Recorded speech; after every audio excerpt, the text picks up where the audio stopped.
Calling the March. Just a moment.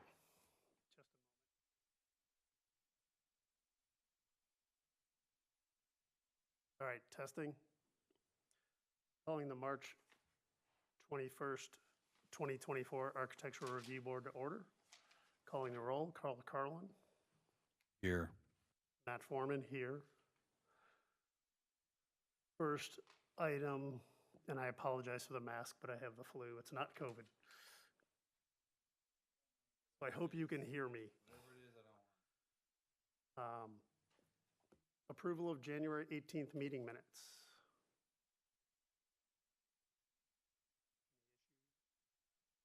No issues. I move to approve. Second, all those in favor? Aye. Aye. And we have no old business tonight, so we'll move on to 2002 South Brentwood Boulevard, addition to existing home. I'd like to come up to the microphone and tell us about your project, please. Hi, my name is Alex Peterson. I am a designer for this project for my client, Mei Yang, working under architect Richard Emery. And this is a proposal to make an addition, 800 square feet, like to this current home, just down the street on Brentwood Boulevard. And the purpose for this addition is to establish this one-level living space for my clients for ease of movement and avoiding like stair usage, and also to provide like a additional space for family to visit. Certainly have a challenging lot. So.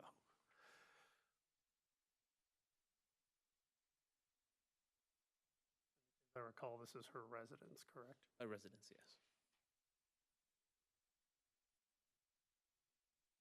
Carlin, do you have any comments? No, and I apologize. I'm just catching up to speed because I was out of town, but I'm going to steal Carl's comment then. oh, what is it? So if you wonder if I appreciate the three-dimensional SketchUp work, it makes it much easier, and it actually highlights our point quite nicely here. The doors, the loft window all have trim and sills. Other windows aren't showing Oh, yes.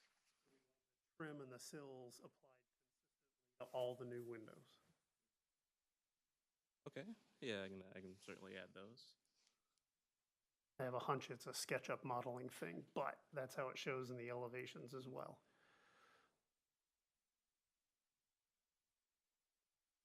So what we'll do is make an annotation on the elevations that all new windows to have trim.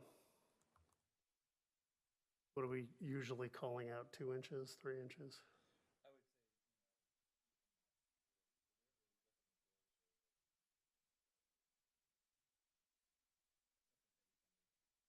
Something that kind of comes up frequently, actually, so we mention it a lot.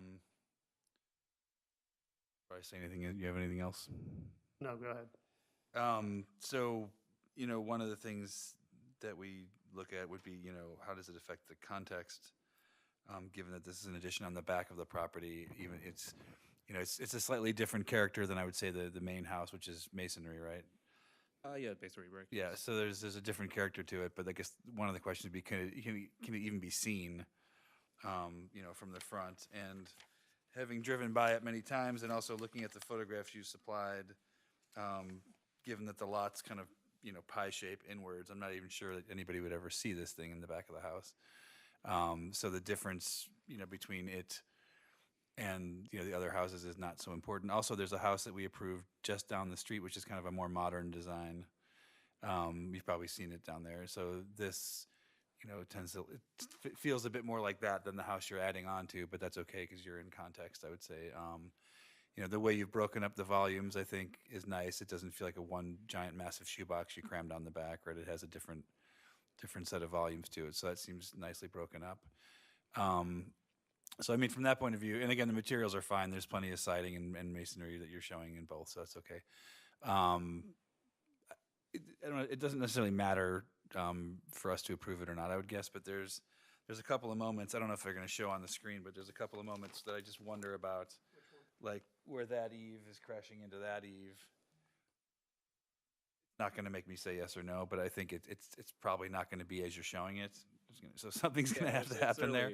A challenge that I look at to kind of think of how that would, be detailed, but a certain aspect is probably some sort of joining, whether it's some demo to the roof that I haven't specified, but there'd be some portion where it would fit a little more than I'm just kind of crashing into this existing model. Yeah, something will happen in the detail. So I trust that you'll work that out. But the spirit of it is that, the buildings are meeting as you're showing it.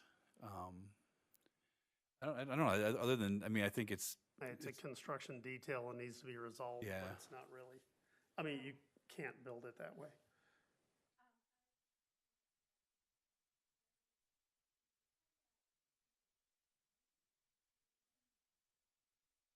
I think it might be a toner issue that day. Just if we can indicate the color of the materials, because the printouts in the file are showing a green, the drawing that was submitted for the online is showing a tan. So for consistency within the drawings, could we add a comment on the colors? So I don't see it called out, so yes, let's do that. So what is your design intent? Is it as you were seeing in the digital submission, which is kind of tan, taupe, brown shingles, white trim? Or is it more to the printout, which is kind of a yellow? I doubt it's yellow because the door is probably white. It's the tan siding. In fact, I thought I'd called out some specific material somewhere, but yeah, the ones so you have a note that says brick to match existing. Is there an intent for the shingles to match existing as well? Got vinyl siding, sandstone. Oh, there it is. Sandstone for the siding, but what about the roof shingles and the trim is all white, downspouts white, doors white, windows white? And shingles to match yes. house, okay. Owens Corning driftwood. Good. Okay, so I'm just gonna add a note that all the doors, windows, and trim, I'm gonna exclude the skylights, because those look like they have an anodized finish.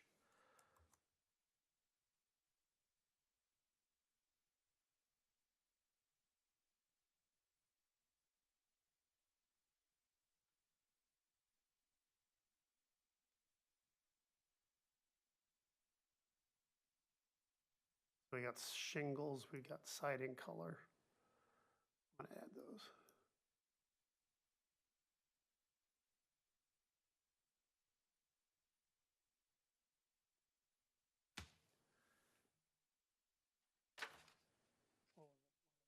Sandstone, that's it. While he's doing that, we're not looking to see if it's all within setbacks and everything that happens before us, right? Right. Yeah, okay, so.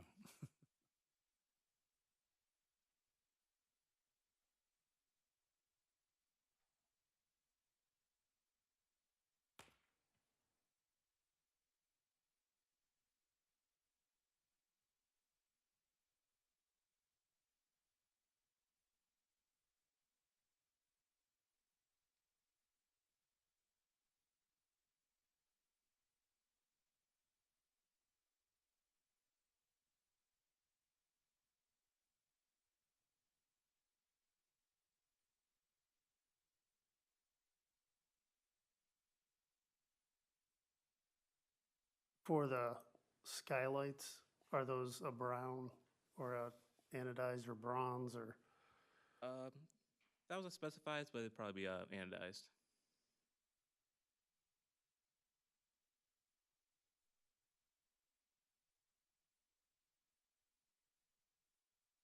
I don't want to leave a gap and have a problem later, so. Questions, Mr. Carlin? I agree with your comment that it's never going to be visible from the front. And it's nicely detailed anyway, so. We have no attendees online. No one in the chamber, so there's no public comment. I will move to approve as noted. I will second. Calling the roll, Carl Carlin, Yes. Matt Foreman, yes. Oh, did you say approved as noted? Yes. Because you added notes. Yes.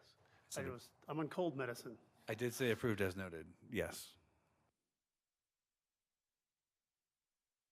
All right, so essentially just, we've noted window trim consistently around the building, and that's about the only change. Besides sorting out your eave detail, which, you know. All right? Thank you. Thank you. 28 Sussex Drive has been pushed to the next meeting. Yes, they are refining the design, and therefore they asked to be postponed to the next meeting. So, Moving on to public comments. You're the public.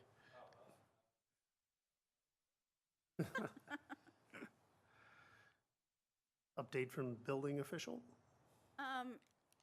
John couldn't be here tonight. He's at a training at the floodplain conference in Jefferson City. Other than the 28 Sussex, I'm not sure we've gotten another application for the April meeting. However, H3 Studio will be at that meeting to start the discussion of what y'all would like to see as part of the design guidelines. So we will have that as a session. They are starting with next Monday, March 25th, is the Sustainability Commission, so they're starting there. And then they will be at the April 10th meeting for the Planning and Zoning Commission, and then they'll come here to discuss with y'all. And then there'll be public comments. So, I mean, this is just the start of the phase, so there'll be public participation, workshops, and future discussion as well. But just as a start off, they'd like to meet with the committees. Have we given any thought to the tour I proposed? I have not. We could discuss that again. Yes, I will discuss it. We can certainly work on that, yeah. I concur that it's a good idea. Okay. Any other comments? Move to adjourn. Second. All those in favor? Aye. Aye. We stand adjourned.